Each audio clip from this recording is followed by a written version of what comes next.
नमस्कार साथियों, मैं परमात्मा राजभर स्वागत करता हूं आप सभी का अपने YouTube चैनल EW क्लासेस में। सो फ्रेंड, बने रहिए मेरे साथ। जैसे पिछली वीडियो मैंने डिस्कस किया था आपके साथ, what the thunder said by T S Eliot के द्वारा लिखा गया ये। और फ्रेंड्स, और इसका जो वार द थंडर सेट का दूसरा पार्ट लेकर आ गया हूं, तो आप मेरे साथ बने रहिए। हाँ फ्रेंड्स, एक ये स्पेशल चीज है, अगर आप किसी भी चीज की तैयारी कर रहे हैं जैसे TGT, PGT, LT grade, NET, JRF and for the higher education, then there is no problem, just stay with me. I would like to provide all the possible topics to you, and there will not be any kind of charge for this topic. Only watch my videos friend, because I just used to teach in offline classes, so I decided to come on online. So if you want to join me, then you can join without any hesitation. There is no burden. So please don't try to skip the videos, because this is the second part of War the Thunder Set. Please stay with me. Okay friends, चलते हैं topic पे। मैं ज़्यादा बहुत कुछ इसमें बताऊंगा नहीं फ्रेंड्स। क्यों? क्योंकि पिछली वीडियो में बता चुका हूँ, इसमें कुछ कम ही चीज़ को बताऊंगा। हाँ, पार्ट 2 देखिएगा, पार्ट 1 मैंने बताया था और पार्ट 2 बताऊंगा इसमें, तो बने रहिए मेरे साथ फ्रेंड्स। जो टायरेसियस है, भ्रमण करते हुए कहाँ जाता है फ्रेंड? टॉपिक पे आ गए तुरंत, क्योंकि पिछली बार मैंने थीम्स वगैरह बता दिया था। आप थीम्स उसको देख लीजिएगा। टायरेसियस पहुंचता है कहाँ फ्रेंड्स? देखिएगा, टायरेसियस एक आगे बढ़ता है अपने यात्रा में, और उस यात्रा में वो देखता है कि एक औरत है। A woman drew her long hair out tight and filled whisper music on those strings। कह रहा है कि टायरेसियस जब आगे बढ़ा तो उसे दिखा एक औरत दिखी। क्या दिखी? एक औरत दिखी जो लगभग पागल सी थी, मुझे लग रहा है। टायरेसियस के अकॉर्डिंग वो औरत पागल सी थी, और अपने काले लंबे बालों को मजबूती से पकड़ती है ऐसे खींच के। अच्छा, एंड फिड क्या? Fiddled whisper music on those string, और उस पर क्या? एक म्यूजिक बजाती है, सितार की तरह एक म्यूजिक बजाती है। ठीक फ्रेंड, याद रखिएगा। एंड उसके बाद उसे कौन सी दृश्य दिखाई देता है टायरेसिस को? एंड बैट्स, कुछ चमगादड़ है। बैट्स का मतलब चारा मत समझिएगा, या बैट मत समझिए, चमगादड़। विद बेबी फेसेस, उनके चेहरे कैसे हैं? बच्चों जैसे चेहरे हैं। इन द वायलेट लाइट, इस बैगनी प्रकाश में कुछ चमगादड़ हैं जिनकी फेस बच्चों जैसी है। आशा करता हूं इतना समझ में आया होगा फ्रेंड। आगे देखिए क्या कह रहे हैं। विस्टल्ड एंड बीट दियर विंग्स, वो सीटी बजा रहे हैं और अपने पंखों को फड़फड़ा रहे हैं। इतना याद रखिएगा friend. And crawled head downward down a blackened wall, और एक काले दीवार पर उल्टा लटके हुए हैं। ठीक, और रेंग रहे हैं उसी पर। काले दीवार पर लटक कर रेंग रहे हैं। कैसे लटके? उल्टा, अपसाइड डाउन लटके हुए हैं। आगे देखिए। And upside down in air were towers, और क्या लगा कि वहां की जो टावर्स थे, बड़ी बड़ी बिल्डिंग्स थी, वो टायरेसिस को लगा कि ये उल्टी हो गई है। पहले सीधी रहती थी गुम्बज, अब इनके स्वप्न में, इनके सोच में ये सारी बिल्डिंग्स उल्टी हो गई फ्रेंड। इतना याद रखिएगा, उलट गई थी। Toiling reminiscent wells that kept the hours, और वहां जो बुर्जियां हुआ करती थी, मतलब जो चर्च के घंटा घर हुआ करते थे, वहां से हर घंटे घंटी की आवाज आया करती थी। लेकिन अब क्या हो गया है? And voices singing out empty, लेकिन अब वो जो आवाज आ रही थी वो आवाज खाली हो गई फ्रेंड। वो आवाज आवाज लायक नहीं रह गई है। सिस्टर्स एंड एक्साउटेड वेल्स, वो एक खाली कुएं की तरह सूख गई है। अर्थात मानो इतना ज्यादा आगे बढ़ने के चक्कर में आध्यात्मिकता को भूल गया है, और सारी चीजें खाली खाली से लग रही हैं फ्रेंड। आशा करता हूं इतनी बातें आपके समझ में आई होंगी। चलिएगा आगे चलते हैं। क्या कह रहा है? In this decayed hole among the mountains, कह रहा है इन दिस डिकेड। डिकेड का मतलब एक गड्ढा, सॉरी हाँ, डिकेड आप कह सकते हैं, सड़ा हुआ कह सकते हैं आप, या एक समय। होल एमंग द माउंटेन्स, पर्वतों के मध्य में एक सड़ा हुआ गड्ढा आप कह सकते हैं उसको। ठीक है, या इस समय का गड्ढा या सड़ा हुआ गड्ढा कह सकते हैं, इस सदी का गड्ढा, गड्ढा या सड़ा हुआ गड्ढा कह सकते हैं आप इसको। इन द फेंट मूनलाइट, मीन्स हल्की चांदनी प्रकाश में, या चांद के हल्की प्रकाश में, या फेंट डिम प्रकाश में, द ग्रास इज सिंगिंग, घासें गा रही हैं। अब सोचिए, घास गाती है गाना? नहीं, ये क्या है? ट्रांसफर्ड इपिथेट का यूज किया है। इसने एक ऐसा यूज कर लिया फ्रेंड कि एक मृत चीज को जीवित, या मान लीजिए उसमें जीवन देकर जीवन से तुलना कर दिया है। ठीक है, याद रखिएगा। ओवर द टम्बल्ड ग्रेप्स, वहां कहां पहुंचता है friend Tiresias? Over the tumbled grave कहने का मतलब वहां आगे जाता है, उसको एक ग्रेप दिखाई देता है। ग्रेप का मतलब क्या होता है बताइए? जहां मुर्दों को दफनाया जाता है, जहां लोगों को दफनाया जाता है उसे कब्रिस्तान कहा जाता है ना। तो वहां पहुंचता है फ्रेंड अबाउट द चैपल। और चैपल क्या है? चैपल ये होता है, स्थान होता है, जैसे हिंदुओं में या हमारे यहाँ जब हम लोग मुर्दा को घाट पे ले जाते हैं, वहाँ छोटे छोटे से घर बने रहते हैं, लोग वहां बैठकर कुछ आराम करते हैं। लेकिन चर्च में ऐसा होता है, ये चैपल चर्च से छोटा होता है और यह पूजा पाठ का एक स्थान होता है। ये अंतिम समय में कुछ यहाँ प्रवचन दिए जाते हैं, जैसे मुस्लिमों में, इस्लाम में व्यक्ति के मरने के बाद प्रवचन दिया जाता है, वैसे चैपल भी है जहां आप, या क्रिश्चियनिटी में जो लोग जिनकी डेथ हो जाती है और वहाँ एक गुरु टाइप के होते हैं, धर्म गुरु टाइप के होते हैं, वो लोगों को उपदेश देते हैं। देयर इज एम्प्टी चैपल, लेकिन वो चैपल खाली है, वहां कोई नहीं है। ओनली द विंड्स होम, केवल हवाओं का घर है। हवा आ रहा, सरसराहट की आवाज आ रही है, जा रही है। इट हैज नो विंडो, इसमें कोई खिड़की नहीं है। अच्छा जी, ये खिड़की नहीं है इसमें। एंड द डोर स्विंग्स, दरवाजे झूल रहे हैं, कुंडी भी नहीं लगा हुआ है। अच्छा जी, फिर सोचते हैं चलो कोई बात नहीं यार, dry bones can harm no one, लेकिन सूखे हुए हड्डियां किसी को नुकसान नहीं पहुंचाती, अर्थात मृत शरीर, मृत हड्डियों में जान नहीं होती, किसी को नुकसान नहीं पहुंचा सकती। Only a cock stood on the root tree, sorry roof tree है ये। कह रहा केवल एक मुर्गा है जो कहा, उस बिल्डिंग के ऊपर बैठा हुआ है, छत के ऊपर बैठा हुआ है। क्या कर रहा है? कोको रिको इस प्रकार की आवाज निकाल रहा है वो। In a flash of lightning, flash of lightning का मतलब क्या होता है फ्रेंड? उसी क्षण क्या हुआ कि एक गर्जना हुई, एक लाइट चमका, गड़गड़ाहट सी। Then a damp gust bringing a rain, उसके बाद क्या? मृदुल हवा का झोंका वर्षा लेकर आता है। मृदुल हवा का झोंका वर्षा लेकर आता है। फ्रेंड्स आगे चलते हैं, आशा करता हूं समझ में आ रहा होगा आपके। अब जो राइटर है टीएस इलियट, तो टीएस इलियट ने जो लिखा है टायरेसियस के माध्यम से, टायरेसियस का जो थॉट है, सोच है, वो किधर चलता है? एशिया की तरफ आ जाता है, स्पेशली इंडिया की तरफ आता है, भारत की तरफ आता है। और वहां टायरेसियस गंगा नदी का उल्लेख करता है। फ्रेंड्स याद रखिएगा कि कैसे, सोचिए कि कैसी ये मतलब एक ऐसा पर्व टाइप का है हमारे लिए कि विदेशों के लोग भी, विदेशी राइटर भी गंगा की क्या प्रशंसा कर रहे हैं कि गंगा कितनी महान थी।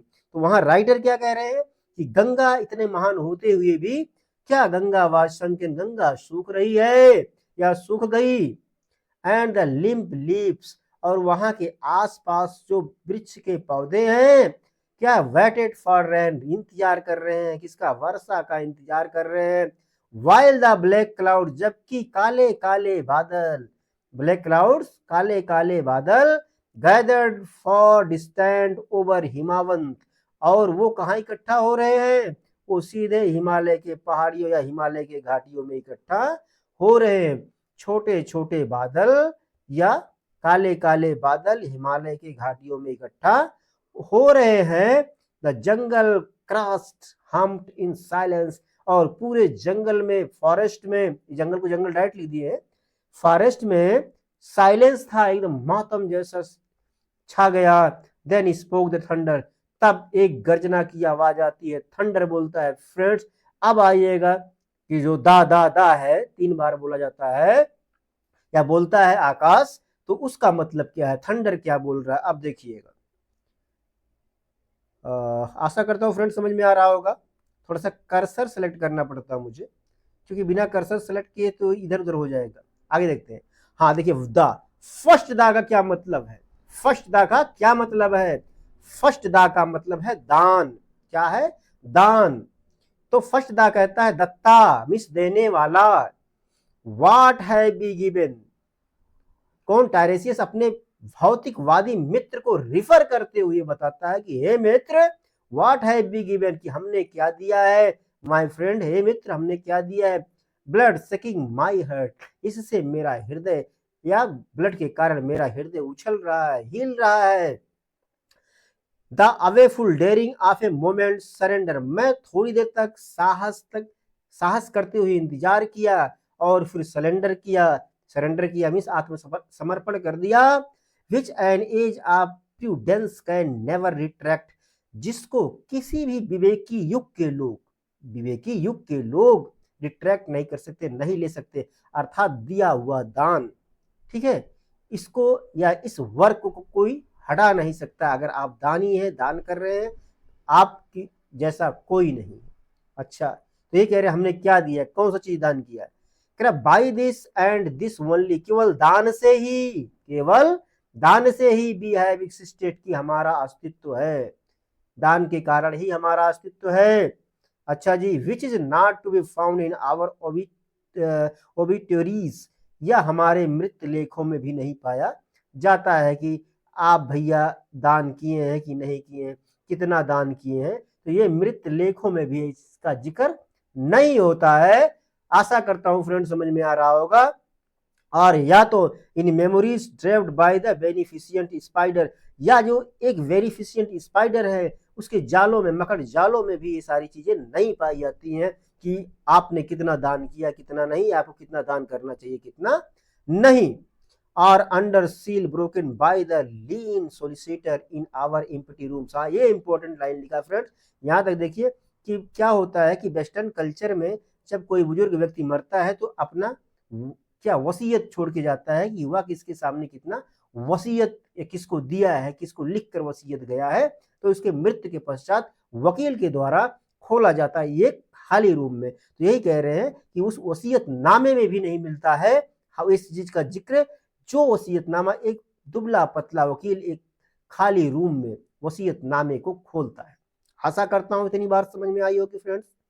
अच्छा जी, अगला दा देखते हैं, सेकंड दा क्या है फ्रेंड, दूसरा दा क्या है। पहला तो दान था, दूसरा क्या है, दया है फ्रेंड। याद रखिए दया, मैंने लिख दिया है कि मनुष्य को दया भी करनी चाहिए एक दूसरे के प्रति, बिना दया के कुछ नहीं हो सकता है। Every one should be kind to all the creature on the earth. Okay, क्या है, दया धवम कह रहे हैं, I have heard the key, मैंने चाबी के विषय में सुना है। इंटरेस्टिंग बात है, वो कौन सी चाबी है friends, turn in the door once and turn once only, केवल जब हम इसको दरवाजे में लगाते हैं तो एक ही बार घूमते हैं मित्र, याद रखिएगा, केवल एक ही बार ताले में लगाओगे तो एक बार लॉक कर दिया, फिर उसी दिशा में दोबारा नहीं घूमेगी, या खुल गया फिर उसी दिशा में दोबारा नहीं घूमेगी, याद रखिएगा। Sorry, we think of the key, और हम इसी चाबी के विषय में सोचते हैं कि चाबी मिलेगी कहां यार। इच इन हिज प्रिजन, प्रत्येक व्यक्ति सोचता है सॉरी, प्रत्येक व्यक्ति सोचता है कि वो जेल में है, प्रिजन मीन्स जेल में है। थिंकिंग ऑफ द की, और हर व्यक्ति उस चाबी के विषय में सोचता है। इच कन्फर्म ए प्रिजन, प्रत्येक को पता है प्रिजन क्या है, ये बॉडी, ये शरीर क्या है, एक प्रकार का प्रिजन है। ओनली एट नाइट फॉल, है ना, केवल रात्र को। तो यहां बताऊं कि हर व्यक्ति इस प्रिजन, इस जेल से निकलना चाहता है, इस मोक्ष के द्वार प्राप्त करना चाहता है यहां से निकलकर। ओनली एट नाइट फॉल, की और रात, अर्थात जब व्यक्ति की मृत्यु होती है या रात्र में, क्या ऑथेरियल र्यूमर, क्या है, revive for a moment a broken Coriolanus, कह रहा है कि रात के समय, शाम के समय, मृत्यु के समय एक आकाशीय अफवाह आती है, revive for a moment a broken Coriolanus, की एक अफवाह के माध्यम से बताया जाता है कि इस ब्रोकन कोरियोलेनस को दोबारा से जीवित किया जा सकता है। ये कोरियोलेनस ऐसा है जो पूरे जीवन में मेहनत करने के बाद एक ही बार अपने प्रकाश को प्राप्त करता है, दोबारा से नहीं। अच्छा जी, आशा करता हूं समझ में आया होगा फ्रेंड। थर्ड दा क्या कहता है, सुनिएगा, थर्ड दा क्या कहता है, कंट्रोल कंट्रोल कंट्रोल। कौन सा कंट्रोल, आत्म कंट्रोल। जैसे हम मनुष्य हैं, हम अपने आप पे कंट्रोल नहीं करना चाहते, जो चाहेंगे वो नगर पालिका की गटर की तरह या तो खा लेंगे या तो धन पा गए तो उसे समेट लेंगे। तो यही हाल हो रहा है फ्रेंड्स। तो यहां थर्ड दा का मतलब है कंट्रोल करना सीखो, try to control yourself over materialistic things.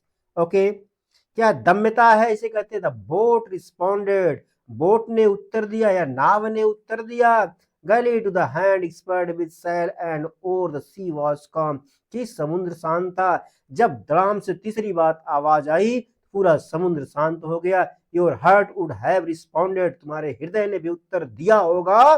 Galley when invited beating obedient controlling hands, और एक ओबीडियंट आज्ञाकारी बनकर उन्होंने अपने हाथों को कंट्रोल किया। या हर व्यक्ति को कंट्रोल करना चाहिए, प्रकृति से छेड़छाड़ नहीं करनी चाहिए। हमें कुछ प्रकृति की तरफ जाना चाहिए, कुछ अध्यात्म की तरफ जाना चाहिए। ज्यादा भौतिकवादी बनने की जरूरत नहीं है, नहीं तो हमारा जीवन सफल नहीं हो सकता है। अगर हम अपने जीवन को सफल बनाना चाहते हैं फ्रेंड्स, तो हमें आध्यात्मिकता को अपनाना चाहिए, हमें उस तरफ जाना चाहिए। आशा करता हूं समझ में आया होगा फ्रेंड। चलते हैं आगे। हाँ, यहां देखते हैं लास्ट पैराग्राफ है, इसको देख लीजिए friend. I sat upon the shore, Tiresias क्या कहता है कि वो एक किनारे पर बैठ गया है। एक शोर किनारे, अब नदी का किनारा हो सकता है, समुद्र का किनारा, फ्रेंड बैठा हुआ है बेचारा। फिशिंग, मछली पकड़ते हुए, अच्छा बैठा मछली भी पकड़ रहा है। With the arid plans behind me, उसके पीछे एक बड़ा शुष्क मैदान का क्षेत्र है। उसके पीछे क्या है, एक बड़ा शुष्क मैदान है, प्लेन समतल मैदान वाला क्षेत्र है। फिर कह रहा है shall I at least set my lands in order, क्या मुझे अपनी भूमि को व्यवस्थित करना चाहिए। क्या मैं कर सकता हूं अपने भूमि को व्यवस्थित, अर्थात मैं अपने कर्म को व्यवस्थित कर सकता हूं या नहीं, क्योंकि लोग इस दुनिया में मैटलिस्टिक हो चुके हैं और मैं इस आध्यात्मिकता के दुनिया में टहल रहा हूं, लोगों को मैसेज दे रहा हूं। तो क्या उस मैसेज के साथ साथ मैं अपने स्थान को सही कर सकता हूं, अपने जमीन को या अपने लैंड को व्यवस्थित कर सकता हूं या नहीं। फिर टायरेसियस कहता है क्या, London bridge is falling down falling down falling down, कि लंदन का फ्रेंड ब्रिज आपने सुना होगा, बहुत ही इंपॉर्टेंट एंड फेमस है। और टायरेसियस कह रहा है ये ब्रिज गिर रहा है, ब्रिज गिर रहा है, गिर रहा है, गिर रहा है। उसे स्वप्न आ रहा है, वो सोच रहा है कि लोग क्या हो गए, मेटलिस्टिक हो गए, भौतिकवादी हो गए हैं, उन्हें आध्यात्मिकता से कोई मतलब नहीं है और लंदन का ब्रिज गिर रहा है, गिर रहा है, गिर रहा है। इतना आशा करता हूं समझ में आया होगा। यहाँ फ्रेंड्स ये दूसरी लैंग्वेज का यूज हुआ है। इस लैंग्वेज को मैं आपको नहीं बताऊंगा, मैंने डिकोड किया, लेकिन बहुत कुछ खास इसमें नहीं निकला। ये 3 लाइन जो है ये एक अदर लैंग्वेज का यूज किया गया है। These fragments I have sorted sword against my ruins, और मैं इन छोटे छोटे टूटे हुए